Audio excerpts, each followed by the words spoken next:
Ces baies sont encore vertes, mais d'ici quelques semaines, elles auront déployé tout leur potentiel gustatif. Le cassis de Bourgogne, c'est un peu de l'or noir pour cet exploitant des Hautes-Côtes de Nuits. Ici, vous avez un cassis qui s'appelle le noir de Bourgogne. Il est caractérisé par sa grappe qui est courte, ses petits grains qui sont très serrés. C'est un cassis emblématique de notre région. Il est adapté à notre terroir, il est adapté à notre climat.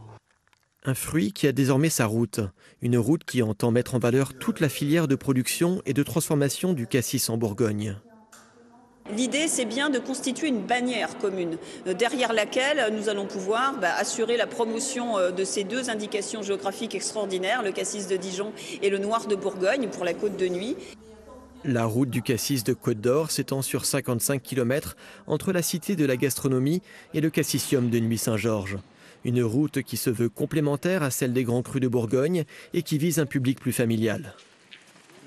On a la chance de connaître effectivement la route des grands crus, d'avoir le no-tourisme qui est une valeur sûre de notre territoire. Et le but, c'était de refaire vivre de la gastronomie, de refaire vivre des savoir-faire et des savoir-faire ancestraux, puisqu'on remonte aux cisterciens.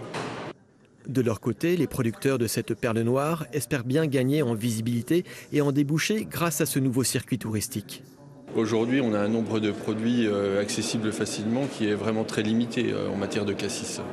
Et donc, tant qu'il n'y aura pas l'accès en fait, du public aux fruits, il sera difficile de redévelopper la production.